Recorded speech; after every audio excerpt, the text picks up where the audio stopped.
오늘 우리에게 주신 하나님 말씀 시편 37편 1절에서 11절까지를 함께 받들어서 읽겠습니다. 악을 행하는 자들 때문에 불평하지 말며 불의를 행하는 자들을 시기하지 말지어다. 그들은 풀과 같이 속히 배임을 당할 것이며 푸른 채소같이 쇠잔할 것이미로다. 여호와를 의뢰하고 선을 행하라. 땅에 머무는 동안 그의 성실을 먹을거리로 삼을지어다. 또 여호와를 기뻐하라. 그가 내 마음의 소원을 내게 이루어 주시리로다.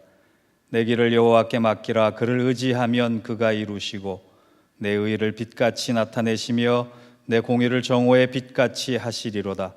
여호와 앞에 잠잠하고 참고 기다리라.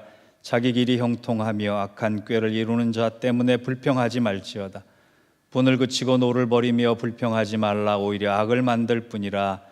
진실로 악을 행하는 자들은 끊어질 것이나 여호와를 소망하는 자들은 땅을 차지하리로다. 잠시 후에는 악인이 없어지리니 내가 그곳을 자세히 살필지라도 없으리로다. 그러나 온유한 자들은 땅을 차지하며 풍성한 화평으로 즐거워하리로다. 아멘. 이는 하나님 말씀입니다. 초대교회 지도자였던 사람 중에 터툴리안이라는 분이 계십니다. 이 교부가 글을 썼는데 그의 글을 읽다 보면 이런 말이 있습니다. 초대교회 교인들이 전도를 하기 시작할 때 어떤 말로 전도를 했느냐, 그런 것에 대한 것입니다. 초대교회 교인들은 전도를 시작할 때 이렇게 다른 사람에게 이야기를 했습니다. 당신은 그리스도인들처럼 사랑하는 사람들을 본 적이 있습니까? 당신은 그리스도인들처럼 사랑하고 싶지 않습니까? 이게 전도의 첫 마디였다는 거예요. 이렇게 전도할 때 사람들은 사랑에 대한, 자기 안에 없는 사랑에 대한 그 목마름 때문에 그 사랑이 어떤 것입니까? 물어보기 시작했고 전도의 대화가 열려지기 시작했다는 거예요. 우리가 사는 사회는 사랑은 줄고 불신은 늘어가는 시대를 우리 살아가고 있습니다. 그리스도인들도 예전에는 사랑에 대해서 할 말이 참 많은 사람들이었는데 이제는 사랑에 대해서 별로 할 말이 없는 사람들이 되고 말았습니다. 이민사회를 볼 때 그 사람 정말 사랑할 만한 사람이야, 그 사람 믿을 만한 사람이야, 이렇게 평가할 수 있는 사람이 점점 줄어드는 것 같아요.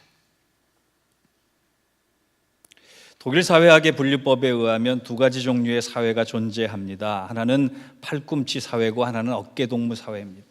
팔꿈치 사회는 서로 찌르는 관계예요. 어깨동무 사회는 서로 품는 사회입니다. 이 두 사회를 나누고 있는 기준이 어떤 것이냐? 바로 사랑과 신뢰라는 거예요. 사랑이 있으면 어깨동무 사회가 되는 것이고 사랑이 없으면 팔꿈치 사회가 되는 것입니다. 신뢰가 있으면 어깨동무 사회가 되는 것이고 신뢰가 없으면 팔꿈치 사회가 돼서 서로 찌르기에 바쁜 것입니다. 교회도 마찬가지입니다.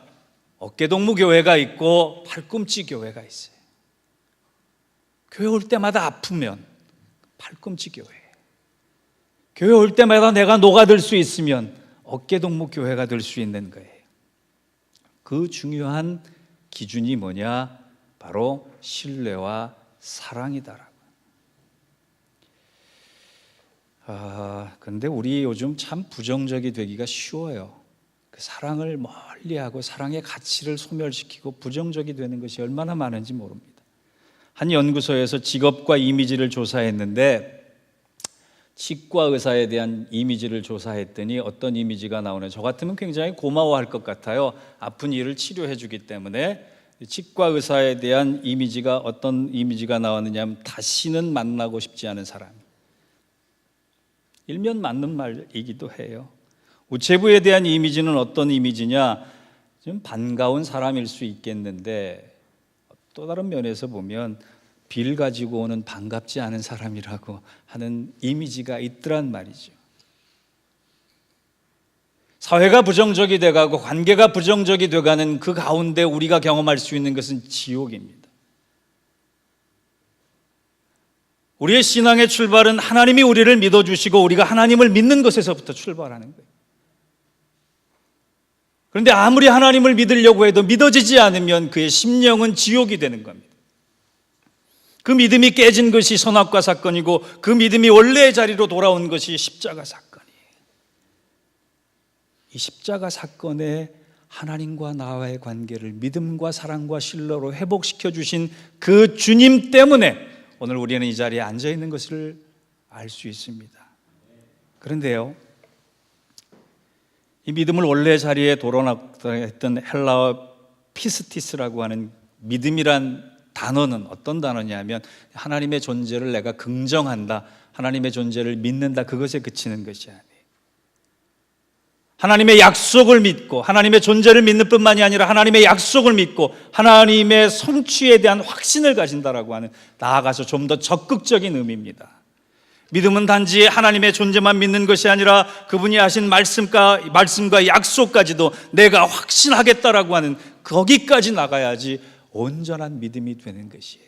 그래서 히브리서 11장 17절에 보면 이런 말씀이 있습니다. 아브라함은 시험을 받을 때에 믿음으로 이삭을 드렸으니 저는 약속을 받은 자로 돼 독생자를 드렸느니라. 약속을 믿고 받고 그래서 내 독생자의 운명까지도 맡길 수 있었다. 왜? 하나님의 약속이 있기 때문에, 하나님의 사랑이 있기 때문에. 그것이 회복돼야지만 우리가 온전한 것이 되는 거예요. 여러분, 우리가 결혼 왜 합니까? 상대방에게 내 미래를 맡겨도 되겠다라고 하는 신뢰가 생겨서 그런 거지. 정말 믿으면, 정말 사랑하면 다음 단계까지 갈 수 있는 거예요. 그런데 우리는 하나님을 믿으면서 못하는 게 있어요. 하나님께 더 나아가지 않는 거예요. 하나님께 맡기지 않는 거예요. 하나님의 약속을 확신하지 않는 거예요.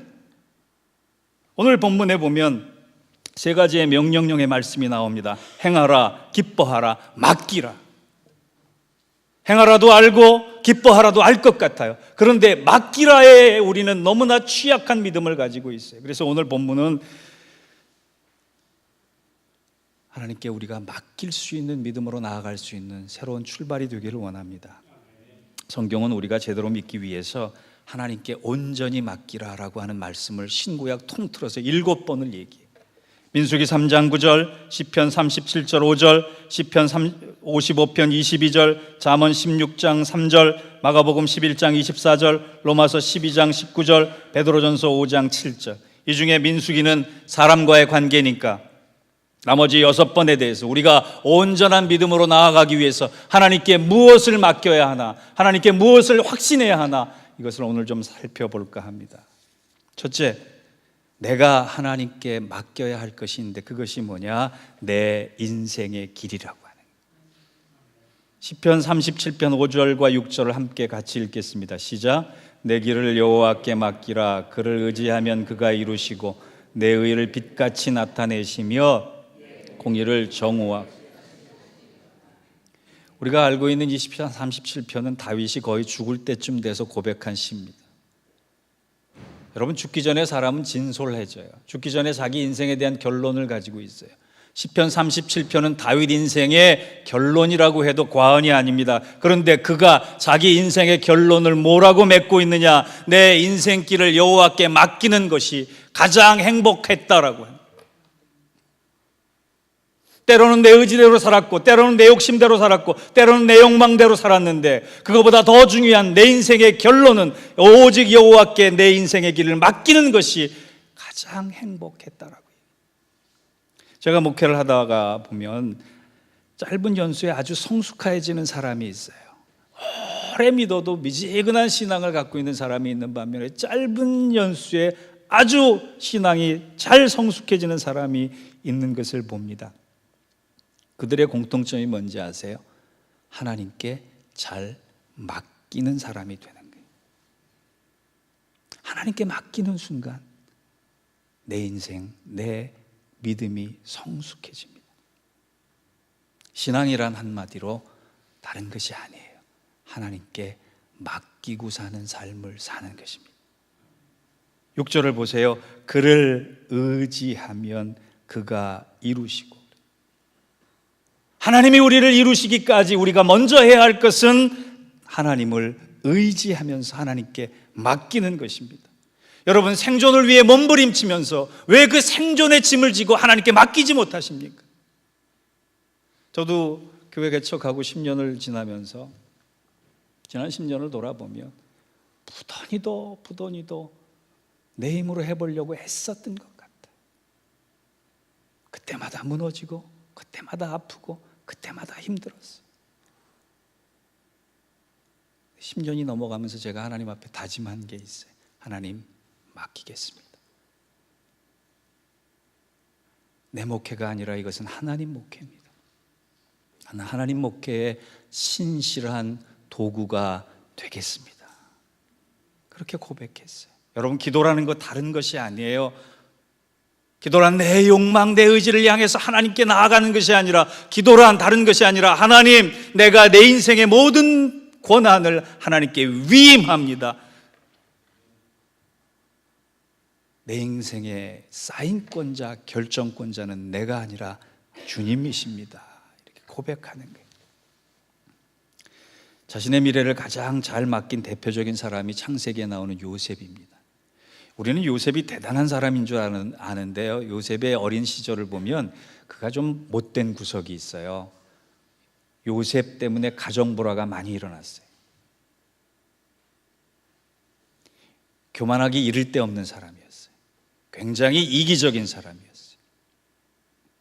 다른 형제들 중에 특혜를 받고 좋은 옷을 입었는데 그것을 나눌 생각하지 않았던 사람이에요. 남 힘들게 하는데 소질이 있었던 사람이에요, 요셉이.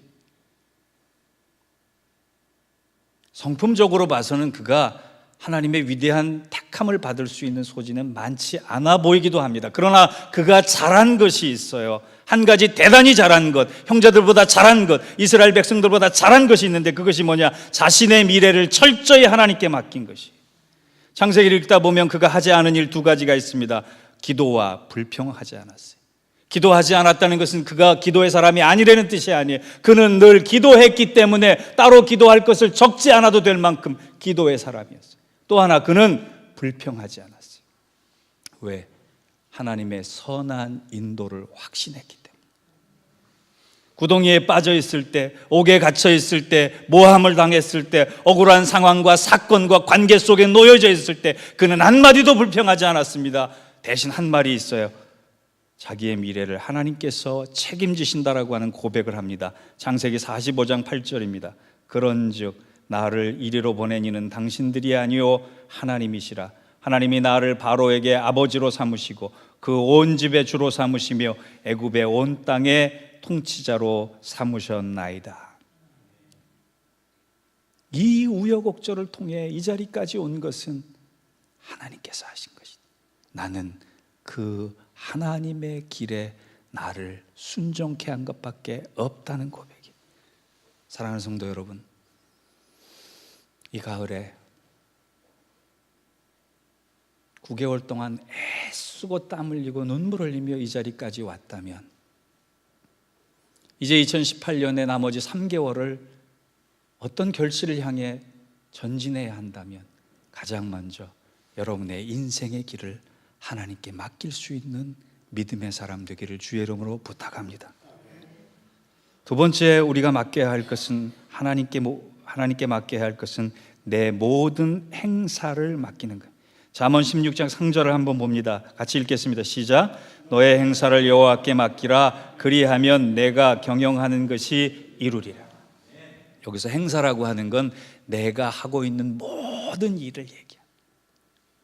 사업, 일터, 가정, 직업, 장사, 작은 일부터 큰 일까지 내가 하는 모든 일을 하나님께 맡기는 거예요. 이거는 현재적 일입니다. 제가 중국을 선교하러 다니면서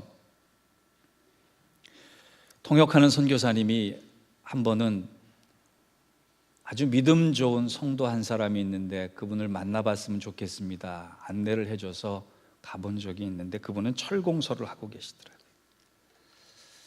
열악한 환경에 놓인 지저분한 철공소에서 그가 일하는데 인상 깊게 남은 장면이 하나 있어요. 항상 쉬지 않고 떠들고 계시더라고요. 원래 중국 사람들이 좀 시끄러운 면이 좀 있지만 처음에는 이분이 좀 말이 많은 분인가 보다라고 생각을 했어요. 그게 아니었어요. 누군가 대화하는 듯 했습니다. 제가 통역하는 선교사님을 통해 물어봤습니다. 누구하고 그렇게 재밌게 대화하십니까? 그랬더니 그분의 대답이 동업자하고 대화합니다. 동업자가 안 보이는데요. 동업자가 어디 뒷마당에 나가 계십니까? 그랬더니 이분이 동업자는 높은 데 계십니다 그러더라고요. 무슨 얘기인가 이해하는데 한참 걸려서 어디 높은 데 계십니까? 손가락으로 하늘을 가르치면서 저 위에 계십니다. 하나님은 나를 위해 일하시고 나는 하나님을 위해 일합니다. 그분은 나의 동업자십니다. 눈을 뜨는 순간부터 하루의 일과를 마감하는 그 순간까지 혼자 일하고 있는 그분 속에 하나님은 역사하고 계셨습니다. 여러분이 하는 모든 일, 작은 일부터 큰 일까지 내일부터 하나님을 동반자로 삼으시길 바랍니다. 하나님을 동업자로 삼으시길 바랍니다. 하나님께서 그것을 원하시는 거예요. 조지 밀러 목사님이 이런 얘기를 했습니다. 믿음은 사람의 능력이 끝나는 곳에서 시작된다. 출애굽기를 보면 하나님께서 이스라엘 백성들을 인도하시면서 아무것도 할 수 없는 상황까지 몰아가십니다. 홍해 앞에 선 이스라엘 백성들, 자신의 힘으로는 도저히 그 강을 건널 수 없는 그 상황에 이르렀을 때 하나님이 모세를 통해 말씀하십니다. 너희는 두려워하지 말고 가만히 서서 여호와께서 오늘 너희를 위하여 행하시는 구원을 보라. 우리의 모든 일들을 하나님께 맡기는 순간, 우리가 아무것도 할 수 없는 그 순간, 우리가 가만히 서서 무기력하게 하나님만을 바라볼 수 있는 그 순간 하나님이 구원의 역사를 행하신다. 그것을 믿고 나아가는 것이 우리의 믿음이 되어야 하는 것입니다. 세 번째로 우리가 맡겨야 할 것은 내가 지고 있는 무거운 짐이라는 거예요. 마태복음 11장 28절 한번 같이 읽어보겠습니다. 시작. 수고하고 무거운 짐진 자들아 다 내게로 와서 맡겨버리라. 내가 너희를 쉬게 하리라. 여기서 맡기라라고 하는 단어로 우리가 번역을 많이 하는데 원래 단어는 샤락, 맡겨버리라는, 주님께 맡겨버리라. 내가 지고 있는 무거운 짐을 완전히 주님께 던져버리라라고. 우리가 예배의 자리에 앉아 있으면서 하나님을 찬송하고 찬양하는 건 잘합니다. 그런데 여전히 내 안에 있는 무거운 짐, 내 인생에 있는 무거운 짐을 주님께 드리는 것은 잘 못하는 거예요. 인생의 법칙에서, 신앙의 법칙에서 주님은 맡긴 것만큼 받아주세요. 맡긴 것만큼 책임져 주세요. 밤잠 안 자고 고민한다고, 하루 2시간씩 안 자고 노력한다고 여러분 우리의 상황과 우리의 인생이 달라집니까? 아닙니다. 내 노력과 내 땀으로 내 인생이 달라질 수 있다면 저부터도 이 믿음의 길을 걷지 않겠어요? 여러분 일에서 여러분의 인생의 짐이 가벼워집니까? 아닙니다. 우리의 짐은 주님께 맡기는 순간부터 가벼워집니다. 인생의 짐이 있으십니까? 주님께 던지십시오. 그 무거운 짐 지고 눈물 흘리지 마시고 주님께 맡길 때 내가 지금 지고 있는 걸림돌이 디딤돌이 되는 것이며 내가 지고 있는 이 짐이 힘이 되는 것입니다. 우리 성도들이 어디 가서 간증할 때 우리 주님 때문에 이렇게 성공했습니다, 그런 스토리 얘기하지 않고 내가 하나님께 맡겼더니, 주님께 내 무거운 짐을 던졌더니 그 짐이 나에게 이 힘이 됐습니다, 그것을 자랑할 수 있는 저와 여러분 되길 바랍니다.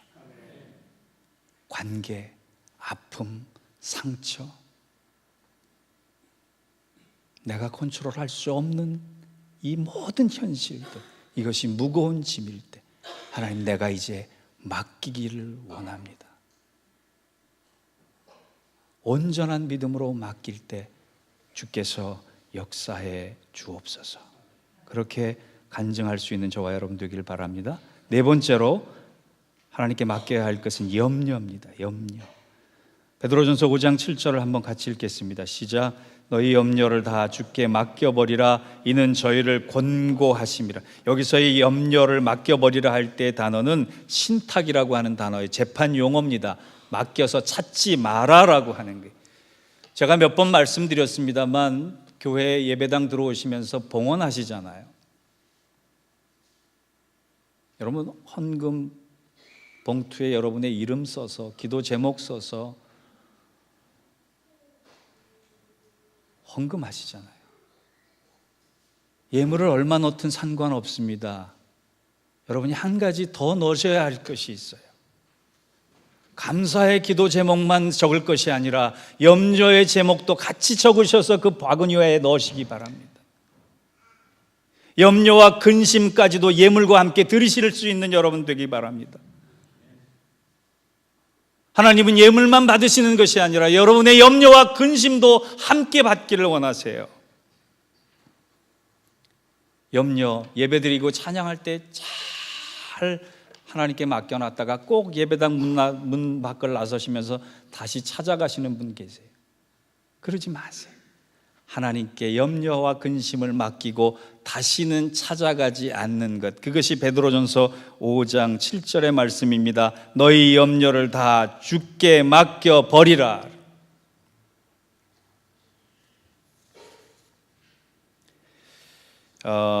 책에서 읽은 것인데요, 폰더시의 실천하는 하루라는 책이 있어요. 재밌는 책인데 그 책을 읽어보면 미국의 초기에 로켓이 발사됐습니다. 이 로켓의 전체 폭이 얼마냐 하면 1m 43cm예요. 왜 로켓의 그 폭이 1m 43cm가 됐는지 아십니까? 특별한 이유가 있어서가 아니라 유타주에서부터 그 로켓을 만들어서 저 남부에 있는 그 케이프 케네디까지, 발사대까지 옮겨야 되는데 여러 개의 터널을 지나야 한대요. 유타주에서 그 기술이 있기 때문에 그걸 만들어서 가는데 터널 크기에 맞춰서 제작을 해야지만 그 터널 안을 빠져갈 수 있는데 그 터널을 빠져나가는 것은 기차입니다. 터널의 폭이 1m 43cm 조금 넘는 거예요. 그 로켓을 싣고 가는 기차의 크기가 얼마인지 아세요? 철로의 크기에 맞춰야 되는데 그 철로의 길이, 철로의 폭이 1m 43cm라는 거예요. 왜 기차의 폭이 1m 43cm인지 아십니까? 미국의 철로의 폭은 1m 43cm인데 그것은 영국에서부터 전해져서 그랬다 그런 거예요. 영국의 철로의 길이가 1m 43cm입니다. 왜 영국의 철로가 1m 43cm가 됐는지 아세요? 로마 시대부터 전해온 로마의 마차의 폭이 1m 43cm래요. 왜 로마 전차의 폭이 1m 43cm인지 아세요? 말 2마리를 묶어서 마차를 만들 수 있는 폭이 1m 43cm. 결론은 말 엉덩이 2마리를 합치는 폭이 1m 43cm래요. 말 엉덩이 2개의 폭이 로켓의 크기가 됐습니다. 뭔가 조금 획기적으로 바꿨다면, 뭔가 좀 진전을 이뤘다면 말 엉덩이가 우리가 타고 있는 그 감탄할 만한 과학기술의 결과까지 됐을까 생각해 보면 참 아이러니컬한 일이 아닙니다. 가끔 우리가 이 생각의 함정에 빠질 때가 있어요. 나는 안 돼. 이것은 해왔던 것이야. 좋은 일이 생겨도 나에게는 좋은 일이 없었기 때문에 결국 나쁜 일로 갈 것이야. 여러분, 염려에 매달리는 순간, 이 생각의 함정에 빠지는 순간 나는 염려에 지배당하고 마는 것입니다. 염려에게 나를 내어주지 말고 오히려 감사와 찬송에게 나를 내어줄 수 있는 여러분들 되시기 바랍니다. 염려할 수 있는 모든 것, 이것까지 주님께 드리고 찾아가지 않는 저와 여러분 되기 바랍니다. 5번째, 오늘 성경에서 하나님은 우리에게 맡기라 하신 것이 있는데 그것이 뭐냐? 억울한 일과 원수 갚는 일이네. 어느 교회 목사님이 주일날 전날 성도들에게 문자 메시지를 보냈어요. 성도님들 좋은 주말 되시고 주일날 반갑게 뵙겠습니다. 선임 장로님이 그 문자를 보고 더듬거리면서 답장을 했는데 이렇게 답장을 했습니다. 목사, 니도 좋은 주말 되시고 주일날 뵙시다. 목사님도 좋은 주말 되시고 주일날 뵙기를 원합니다 라고 해야 되는데 고의적인 것이 아니라 이 미음자를 빠뜨린 거예요. 나이 드신 분들이 문자 메시지에 서투를 수 있습니다. 목사님이 그것을 받자마자 이 왼수를 어찌 갚을까? 저 같아도 그랬을 것 같아요. 그렇다고 이런 거 보고 배워서 꼭 다 내일부터 목사 니도 이렇게 답신하시면 안 돼요. 로마서 12장 19절에 이렇게 원수 갚은 일에 대해서 하나님께서 말씀하십니다. 같이 읽어보겠습니다. 시작. 내 사랑하는 자들아 너희가 친히 원수를 갚지 말고 하나님의 진노하심에 맡기라. 기록되었으되 원수 갚는 것이 내게 있으니 내가 갚으리라고 주께서 말씀하시니. 다윗 신앙의 위대한 점은 다윗이 스스로 원수를 갚지 않았다는 거예요. 남이라면 나에게 해코지하는 일이 이해가 되는데 가족이, 장인이 자기에게 그런 죽이려고 하는 일을 했을 때 얼마나 힘들었겠어요. 그런데 그 원수 갚는 일까지도 다윗은 하나님께 맡겼습니다. 여러분, 중요한 것은 우리가 예수 믿고 난 다음에 타고난 성품보다 변화된 성품이 더 강해야 되는 거예요. 변화된 성품은 모든 일의 결과, 모든 일의 과정, 모든 일의 시작을 내가 하려고 하는 게 아니라 하나님께 맡기는 겁니다. 바울을 보세요. 바울은 미움을 많이 받았던 사람입니다. 바울은 원수가 많았던 사람, 바울은 적이 많았던 사람이에요. 그런데 그 바울의 원수들이 바울이 죽었으면 좋겠다고 기도했을 때 하나님께서 그 기도를 들으시고 어떻게 갚으셨는지 아세요? 바울을 죽이지 않았습니다. 바울을 고쳐서 쓰셨습니다. 우리는 원수 갚는 것을 꼭 찍어서 쓰러뜨리고 없애는 것으로 하려고 하는지 얼마나 많은지 몰라요. 그건 우리의 방법이에요. 하나님은 그러나 더 큰 방법을 사용하십니다. 하나님, 우리가 원수로 여기는 일을 선으로 바꿔 가세요. 신약 성경에 나오는 하나님의 진노는 망하게 하는 진노가 아니라 깨달아서 고쳐서 쓰시는 진노입니다. 그것을 하나님은 은혜여 사랑으로 보여주신 거예요. 그것이 바로 우리에게 다가온 복음이고 십자가입니다. 여러분 안에 억울한 일이 있습니까? 속상한 일이 있습니까? 그 결과에 대해서 직접 해결하려고 하지 마세요. 복음을 위해 손해보는 사연은 하나님 다 아십니다. 복음을 위해 내가 흘리는 눈물은 하나님 다 아십니다. 믿음 위에서 여러분 그 원수를 사랑으로 갚아야 될 억울함들은 하나님이 보응하세요. 그렇기 때문에 우리는 억울하고 답답한 그 모든 과정과 원인과 결과를 하나님께 맡기고 사랑할 수 있는 사람이 되어야 할 줄 믿습니다. 마지막 6번째로 무엇을 맡겨야 하느냐? 기도의 결과를 맡기라고 하는 거예요. 마가복음 11장 24절을 보면 마지막으로 하나님께서 나에게 맡겨라라고 당부하시는 것이 있어요. 그것이 뭐냐? 그러므로 내가 너희에게 말하노니 무엇이든지 기도하고 구하는 것은 받은 줄로 믿고 맡기라. 기도의 결과를 맡기라. 그리하면 너희에게 그대로 되리라. 어떤 분이 기도를 시작하셨는데 얼마나 답답한지 자기가 아는 스님한테 이렇게 문자를 보냈대요. 스님, 제가 돈이 좀 필요한데 부처님께 말씀 좀 잘해주세요. 제가 믿는 예수님이 요즘 답이 없으시네요. 기도의 결과를 꼭 내가 얻고자 내 의지대로 받고자 하는 것이 우리가 욕심이 날 때가 얼마나 많은지 모릅니다. 저는 기도의 시간을 오래 가지면서 깨달은 것이 있습니다. 하나님을 향한 기도, 하나님께서 받으시는 기도는 절대 노가 없다라고 하는 거예요. 항상 예스밖에 없다라고 하는 거예요. 어떤 예스냐? 구하는 즉시 응답되는 예스, 구하는 것보다 더 좋은 것을 주시는 예스, 내가 구하는 때보다 가장 좋은 때에 하나님의 방법으로 허락하시는 예스. 기도의 결과를 맡기고 기도하면 내가 원했던 것보다 훨씬 더 훌륭한 결과와 열매가 우리를 기다리고 있다라고 하는. 우리 교회 이제 가을에 기도행전 쓰기 시작했잖아요. 이제 조금 설교가 맥혀 들어가는 것 같아요. 기도행전을 쓰기 시작하고 한 성도가 제게 문자를 보냈습니다. 나에게 기도는 내가 살아있다는 증거입니다. 나에게 기도는 하나님의 존재를 인정하는 것입니다. 나에게 기도는 모든 것을 의지할 수밖에 없는 연약함을 시인하는 것입니다. 나에게 기도는 나의 과거와 현재에 함께한 하나님이 미래도 책임지시겠다 약속을 믿는 것입니다. 나에게 기도는 내 아픔과 상처와 외로움을 낫게 하는 치료의 시간입니다. 나에게 기도는 천국을 맛볼 수 있는 아름다운 시간입니다. 나에게 기도는 숨질 때까지 기댈 수 있는 사랑입니다. 이런 기도의 중심을 받으시고 응답해 주시기를 간절히 기도합니다. 제가 이 문자를 받고 얼마나 감격했는지 몰라요. 맞다. 이제 우리의 기도가 다듬어져 간다.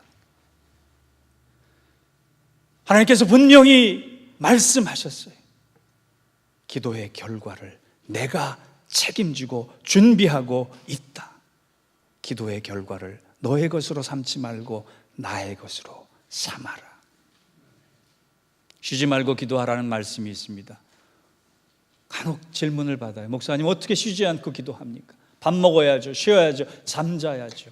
기도는 두 가지 단어입니다. 빌립보서 4장 6절에 아무것도 염려하지 말고 다만 모든 일에 기도와 간구로 너희 구할 것을 감사함으로 하나님께 아뢰라. 여기에서 나오는 기도와 간구가 있습니다. 기도와 간구라는 헬라어 단어는 기도는 프로시케고 간구는 데세에 있습니다. 여기서 우리가 얘기하는 기도는 우리가 하고 있는 일상의 기도가 아니라 하나님을 바라보는 거예요. 쉬지 않고 하나님을 바라볼 수 있는 것입니다. 기도의 결과를 향해 나아가면서 쉬지 않고 하나님을 바라보는 그들에게 하나님은 역사하신다. 기도의 시간, 이 가을에 여러분의 길을 맡기십시오. 여러분의 행사를 맡기십시오. 여러분의 짐을 맡기십시오. 여러분의 염려를 맡기십시오. 여러분 원수 갚는 일을 맡기십시오. 기도의 결과까지 맡기십시오. 내가 할 수 있는 것이 아무것도 없다 할 때 하나님이 구원의 역사를 이루어 가십니다. 이 한 주간 6개 하나님께 맡기는 새로운 삶의 방식을 도전해 보십시오. 새로운 삶의 방식과 은혜와 열매와 응답이 여러분을 기다리고 있을 것입니다. 기도하겠습니다. 쉬지 않고 하나님을 바라보는 우리 되게 하셔서 우리 인생의 길, 우리가 하고자 하는 모든 행사, 내가 짊어지고 감당하기 어려운 짐, 염려, 원수, 바라고 소망하는 기도의 결과까지 하나님을 의지하며 하나님께 맡기기를 소망할 때 주님 역사하여 주셔서 사랑하는 주의 권속들이 감격하며 맡겼을 때 하나님이 어떻게 하셨는가를 귀하게 찬송하며 간증할 수 있는 복된 은혜 누리게 하여 주옵소서. 예수님의 이름으로 기도하옵나이다. 아멘.